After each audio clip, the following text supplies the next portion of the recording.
என்னுடைய பெயர் வந்து முனைவர் ரவிராஜ். நான் முதன்மையர் வேளாண்மை பொறியியல் கல்லூரி மற்றும் ஆராய்ச்சி நிலையத்தில் இருக்கேன். இது வந்து தமிழ்நாடு வேளாண்மை பல்கலைக்கழகத்தில் ஒரு அங்கமாக இருக்குது இந்த கல்லூரி. இந்த கல்லூரியில் பல்வேறு ஆராய்ச்சிகள் நாங்கள் செஞ்சுட்டு வர்றோம். இந்த ஆராய்ச்சிகளில் பல்வேறு துறைகள் வந்து ஈடுபட்டிருக்காங்க. இதில் ஒரு துறையானது வந்து பண்ணை இயந்திரவியல் துறை. இந்த துறையில் வந்து இன்றைக்கி பார்த்துட்டிங்கன்னா பல்வேறு விதமான ஆராய்ச்சிகள் நம்மளுக்கு வந்து என்ன நடந்துகிட்ருக்குன்னா, இப்போ ஆள் பற்றாக்குறை வந்து பெரிய அளவில் இருந்துகிட்ருக்கு. அதுவும் வேளாண்மைக்கு பார்த்திங்கன்னா ஆள் கிடைக்கிறதில்ல. எந்த ஒரு இது எடுத்துக்கிட்டாலும் விதைக்கிறதா இருந்தாலும் சரி, தெளிப்பான்கள் உபயோகப்படுத்துறதுனால ஆள் பற்றாக்குறை இருக்குது. அதுவும் இல்லாமல் விலையேற்றமும் அதிகமாகிட்டுருக்கு. இந்த மாதிரி சமயத்தில் வந்து எங்கள் துறையில் வந்து ஒரு சில ஆராய்ச்சிகளை வந்து ஆளில்லா விமானத்தை வந்து வேளாண்மையில் எப்படி நம்ம செய்ய முடியும், அது வந்து ஒரு எக்கனாமிக்கலாக இருக்குமா அப்படின்ற ஆராய்ச்சி வந்து மாணவர்கள் மூலமாக நாங்கள் செஞ்சுட்டு வர்றோம். இதுக்கு வந்து பல்வேறு விஞ்ஞானிகளும் ஈடுபட்டிருக்காங்க இந்த மாதிரி துறைகளில், இந்த மாதிரி ஆராய்ச்சிகளில். இதில் ஒரு கண்டுபிடிப்பு வந்து இன்றைக்கி என்னென்னா, ஆளில்லா விமானம் மூலமாக தெளிப்பான்கள் உபயோகப்படுத்தும் போது எவ்வளோ வந்து மேனுவலாக தெளிக்கிறதுக்கும் இதுக்கும் எவ்வளோ வந்து அட்வான்டேஜ் இருக்குது, காஸ்ட் அளவில் எவ்வளோ அட்வான்டேஜ் இருக்குதுன்னெலாம் பார்த்துட்ருக்கோம். இதில் ஒரு கண்டுபிடிப்பு கருவி ஒன்று வந்து உபயோகப்படுத்தியிருக்காங்க. அதுக்கு வந்து ஒரு பேட்டன்ட்டிங் கிடச்சிருக்கு. அதாவது காப்புரிமை இந்தியா கவர்மெண்ட் ஆஃப் இந்தியாவிலேருந்து ஒரு வடிவமைப்புக்கான டிசைன் பேட்டன்ட்டிங் கிடச்சிருக்கு. பேட்டன்ட்டிங் வந்து இந்த ஆளில்லா விமானம் இருக்குது இல்லைங்களா, ஆளில்லா விமானத்துலேருந்து வந்து தெளிப்பான்கள் வந்து இருக்கும். அது வந்து எவ்வளோ இந்த பயிருக்கு எவ்வளோ உயரத்துலேருந்து தெளிப்பான்கள் அமைக்கிறோமோ அந்த வந்து காற்றின் விசையை கண்டுபிடிக்கிற கருவி. அது வந்து பல்வேறு இடங்களில் வந்து வச்சுருப்பாங்க. அதுக்கு பேர் அனிமோமீட்டர்னு பேர். அந்த காற்றின் விசையை வந்து வச்சு தான் வந்து தெளிப்பான்கள் எவ்வளோ இருக்குது, அந்த விதைகள் வந்து எவ்வளோ நேர்த்தியாக வந்து வெளியில் போட்டிருக்குன்னெலாம் கண்டுபிடிக்க முடியும். அது வந்து இந்தியாவிலேயே வந்து இவங்க தான் முதல் முறையாக வடிவமைப்பிருக்காங்க. அது வந்து புகைப்படங்களில் நீங்கள் பார்க்கலாம். அனிமோமீட்டர் வந்து பல்வேறு இடங்களில் வச்சுருப்பாங்க, பல்வேறு டிஸ்டன்சஸில். மேலே வந்து ஆளில்லா விமானம் வந்து பறக்கும். அதில் வந்து ஒவ்வொரு அனிமோமீட்டர்லேயும் வந்து உங்களுக்கு அந்த ஸ்பீடு வந்து கால்குலேட் ஆகும். இந்த கருவி தான் வந்து பேட்டன்ட்டிங்கான ஒரு இதை ஏற்படுத்தி கொடுத்துருக்கு. இது வந்து முதல் முறையாக எங்கள் கல்லூரியில்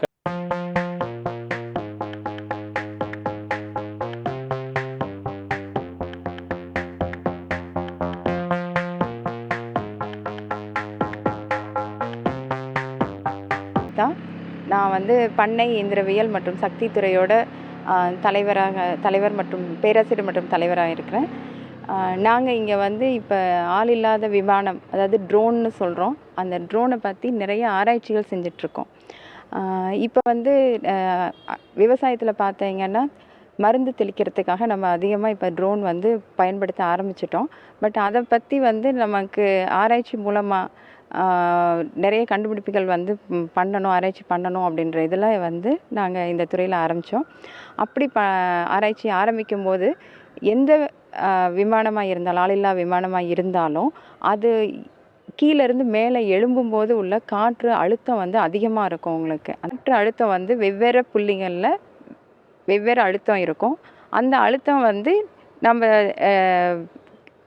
கெமிக்கல் தெளிக்கும் போது அது மேலே படுறதுனால அதோட துகள்களோட வடிவமைப்பு, அதோட சைஸ் எல்லாமே மாறும். அதுக்காகத்தான் இந்த ஆராய்ச்சியை எந்த இடத்துல துகளோட சைஸ் வந்து அதிகமாக இருக்குது, எந்த இடத்துல கம்மியாக இருக்குது, நம்ம எந்த ஹைட்டில் நம்ம வந்து பயிருக்கு மேலே வந்து இதை பறக்க விடணும் அப்படின்றதெல்லாம் பற்றி ஆராய்ச்சி பண்ணோம். அதுக்காக வேண்டி ஒரு டெஸ்ட் ரிக்குன்னு சொல்கிறது, பரிசோதனைக்காக வந்து ஒரு சின்ன வடிவமைப்பு நாங்கள் வந்து இருக்கிறோம். இது வந்து ஒரு பிஹெச்டி ஆராய்ச்சி ஸ்டூடெண்ட்னால வந்து உருவாக்கப்பட்டது. அவரோட இந்த ஆராய்ச்சியோட வடிவமைப்பு தான் வந்து இப்போ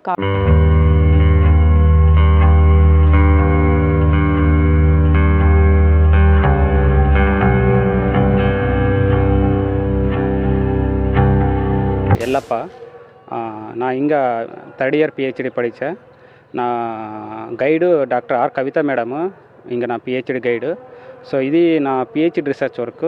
సో இப்போ డ్రోన్లు எல்லாருமே రైతులు ఫార్మర్స్ డ్రోన్ எல்லாமே இது ஃபார்மர்ஸ் ஸ்ப்ரேயிங் பர்பஸ். இப்போ ಈ ಡ್ರೋನ್ಲಿದ್ದು ಕಾತ ಬರೋದನ್ನ ಮೀನ್ಸ್ ಅದು ಏರ್ ಪ್ರೊಡ್ಯೂಸ್ ಆಗೋದನ್ನ, ಅದು ಎವಳ ಏರ್ ಪ್ರೊಡ್ಯೂಸ್ ಆಗೋದು, ಅದು ಎವಳ డిస్టెన్స్లో ప్రొడ్యూస్ ఆగదు, ఎవడ హైట్లో ప్రొడ్యూస్ ఆగదు, అది కొంచెం అది డిఫికల్ట్. అది இப்போ అది డిస్కవర్ பண்ணிட்டுக்கா இது ஒரு టెస్ట్ రిగ్ అంటే ఒక ఎక్విప్మెంట్ రెడీ பண்ணிட்டேன். இங்கே அக்ரிகல்చర్ மிஷனரி ரிசர்ச் சென்டரில். இது பேர் வந்து UAV downwash air flow test ரிக்கு. இப்போ இது 2 மீட்டர் ஒரு லென்த் இருக்கா 2 మీటర్లో. సో ఆ 2 మీటర్లో ஒரு 0.5 మీటర్లో సో అది అనిమోమీటర్ అంటే ఏర్ ఫ్లో మెజర్మెంట్ అది ఇన్స్ట్రుమెంట్ పేరు ఇది ఇన్స్ట్రుమెంట్ இருக்கா. ஸோ அது எவ்வளோ காற்று வரது 1 மீட்டர் 2 மீட்டர் 3 மீட்டர் ஹைட்டில் அது கண்டுபிடிது. அது ஃபைன்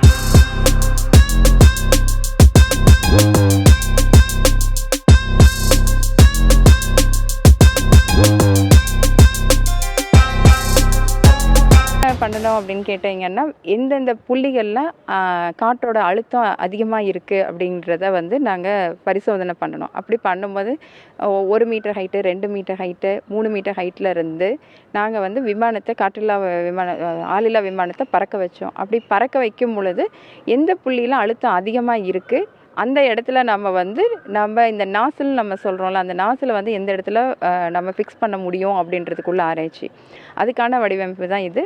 இந்த மாதிரி ஸ்டடி பண்ணதில் வந்து பார்த்தீங்கன்னா ஆளில்லா விமானத்தை பறக்க வைக்கும்போது அதோட சென்டர் பொசிஷனில் இருந்து 1 மீட்டர் தொலைவில் உள்ள இடத்துல வந்து காற்று அழுத்தம் ரொம்ப அதிகமாக இருக்குது.